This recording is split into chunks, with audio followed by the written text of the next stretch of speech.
हर हर महादेव, जय भोलेनाथ। नमस्कार दोस्तों, मैं साधना पांडे मार्गदर्शन पे आपका स्वागत करती हूँ। दोस्तों, मैं बात करूंगी आज रावण संहिता की कुछ महत्वपूर्ण बातों के बारे में, जिनको जानने के बाद यदि जीवन में पैसे से जुड़ी हुई समस्या चल रही है और आपने बहुत सारे व्रतों को कर लिया, आपको लग रहा है कि सारे व्रत विफल हो रहे हैं, आपने बहुत सारी पूजा पाठ उपाय कर लिया तो और आपका काम पूरा नहीं हुआ, तो एक चीज़ तो मैं दावे के साथ कह रही हूँ कि जो अब तक नहीं हुआ वो इस उपाय से होगा। थोड़ा सा इस वीडियो में मैं कहूँगी कि आप थोड़ा सा अपना धैर्य बना के रखिए, क्योंकि जो बातें मैं बताने जा रही हूँ उसको बड़े ध्यानपूर्वक से आपको सुनना होगा। तो पहली चीज़ तो यह है दोस्तों कि रावण संहिता की पुस्तक बहुत दुर्लभ हो गई है आज के समय में। जैसा कि आप जानते हैं, रावण संहिता में रावण ने अपने संपूर्ण ज्ञान का भंडार मतलब उसकी रचना जो रावण ने की थी वो अपने ज्ञान के द्वारा की थी। रावण बहुत बड़ा विद्वान था, आप सभी जानते हैं। वैसे रावण की बातें मैं कर रही हूँ तो कुछ लोगों को अच्छा नहीं लगेगा, लेकिन उसके साथ आप ये भी जान लीजिए कि रावण बहुत बड़ा विद्वान था और सबसे बड़ा शिव भक्त था। अगली चीज़ ये भी बता दूं आपको कि जब रावण की मरने वाला था तो उस समय श्री राम ने लक्ष्मण को कहा कि हे लक्ष्मण, तुम रावण से कुछ ज्ञान ले लो। और उस समय रावण ने अपने पैर के पास लक्ष्मण को बैठा करके और कुछ ज्ञान दिया। यानी कि रावण का ज्ञान इतना असीम था कि जिसे भगवान नारायण भी शेष नाग यानी कि लक्ष्मण जी को ये ज्ञान लेने के लिए उसके पास भेजे। तो ये रावण संहिता उसी ज्ञान का एक अद्भुत नमूना है। आजकल यदि आप रावण संहिता खरीदने जाएंगे, ऑनलाइन सर्च करेंगे तो आपको जो ओरिजिनल रावण संहिता है वो मिलेगी ही नहीं, बिल्कुल अलग है। ये बहुत दुर्लभ पुस्तक हो गई है आज की, बहुत कम लोगों के पास ये पुस्तक आपको मिलेगी। खैर चलिए, आज जो मैं चमत्कारी उपाय बता रही हूँ ये तो मैंने बता दिया कि ये 100% असर करेगा और इसमें दो राय वाली मतलब संभावना वाली कोई भी बात नहीं है। एक चीज़ बता दूं दोस्तों, जो कि मेरा खुद का अनुभव है। देखिए, यदि आपके पास पैसा नहीं है तो आपके अपने, आपके सगे संबंधी आपको बहुत हेय दृष्टि से देखने लगते हैं। यानी कि कहा जाए तो अर्थ प्रधान समाज हो गया है। यदि आपके पास पैसा है तो सब कुछ अच्छा है, आप गलत बोलते हैं तो भी अच्छा, आप जो भी करते हैं, आपका करना रहना खाना सब कुछ अच्छा है, क्योंकि आप धनवान हैं। और यदि आप अच्छा, बहुत अच्छा करते हैं लेकिन आपके पास पैसे नहीं है तो आप दुनिया के सबसे बुरे स्त्री हैं या पुरुष हैं। ये इस चीज़ को ध्यान रखिए।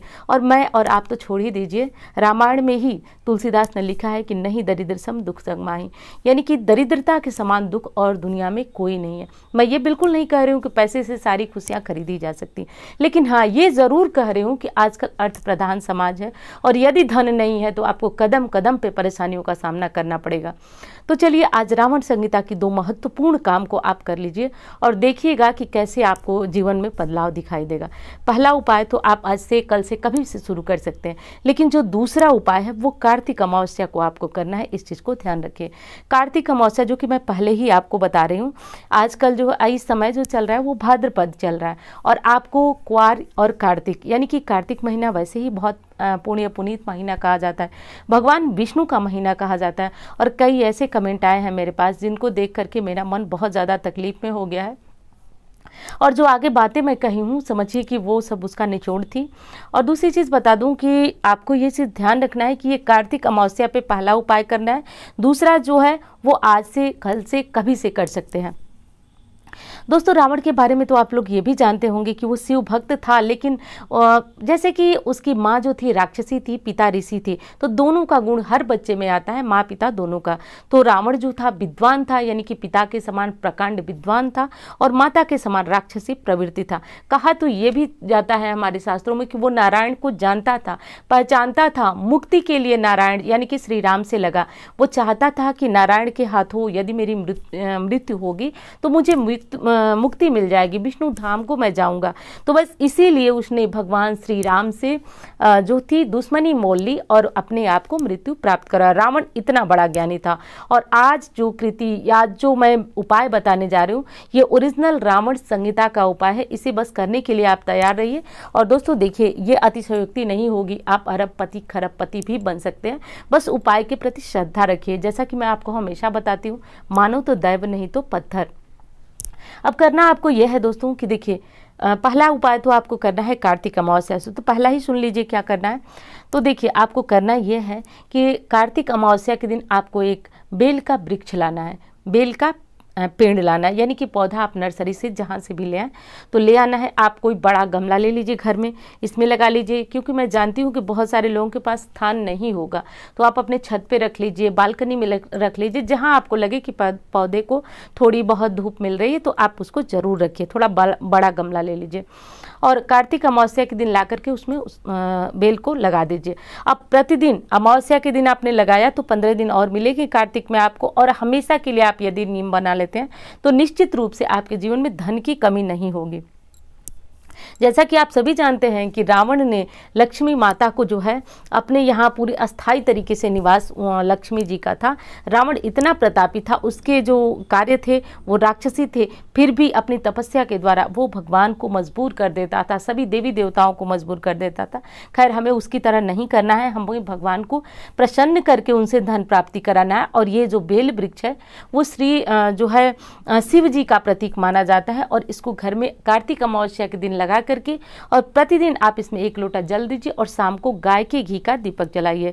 दोस्तों, कुछ दिनों तक आपको समस्या होगी, यानी कि गाय का घी यदि आपकी आर्थिक स्थिति सही नहीं है तो आपको लाने में समस्या होगी, लेकिन यदि बहुत दिक्कत है तो आप चलिए आप तिल के तेल से ही जला दीजिए, लेकिन कुछ दिनों बाद आप गाय के घी का दीपक जरूर जलाने लगेंगे।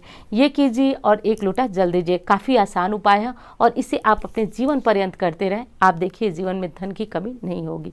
दूसरा उपाय जो कि मैं तो इस उपाय से आप परिचित भी होंगे, मैं आपको बताती भी रहती हूँ, शिव पूजा। शिव पूजा ऐसी चीज़ है कि जिन्हें करने से लक्ष्मी आपके घर को छोड़कर कभी नहीं जाती हैं। इस चीज़ को आप ध्यान रखिए। लक्ष्मी कैसे आती हैं इस बात पे भी ध्यान दीजिए आप। लक्ष्मी आती हैं आपके कर्मों से, और आपके जो दिमाग होती है, सद्बुद्धि होती है, उससे आती है। देखिए, सद्बुद्धि क्या होती है? आप उसी मार्ग पे बढ़ते हैं जिसमें आपको धनागमन होता है, और आप अच्छे सन्मार्ग पे जाएंगे जहाँ से लक्ष्मी आपके घर आएंगी। यानी कि एक शब्दों में कहें तो जिस चीज़ को छुएंगे आप वो सोना बन जाएगी। तो ये होता है लक्ष्मी आगमन का उपाय, और शिव कृपा से ये संभव है।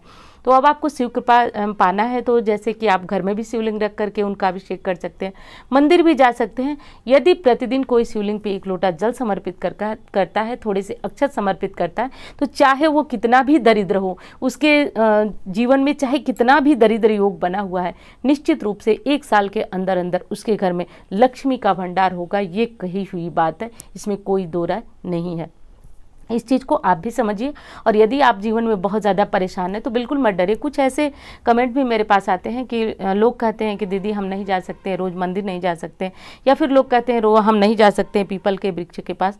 तो एक चीज़ तो हमको बता दीजिए कि घर में बैठ करके यदि कोई उपाय होता तो मैं आपको अवश्य बताती, और बताती भी हूँ जो उपाय करने वाला। लेकिन जिन चीज़ों में मजबूरी है कि आपको कुछ करना ही होगा, चलना होगा, तो उसमें मैं मानती हूँ कि बैठ करके लोगों के ताने सहना, बात सहना, इससे अच्छा है कि आप भगवान को ही प्रसन्न करें।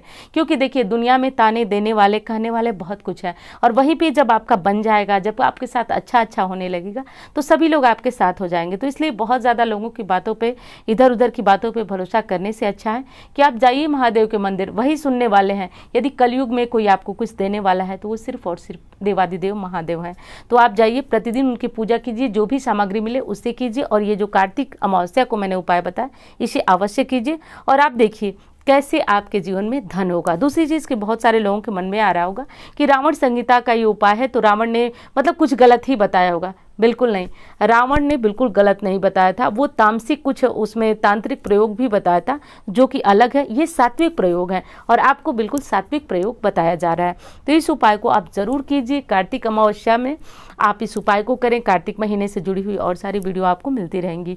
और यदि वीडियो अच्छी लगती है तो आप वीडियो को लाइक करें, चैनल को सब्सक्राइब कर लें, और इसी तरह की जानकारियाँ मैं आपको देती रहूँगी।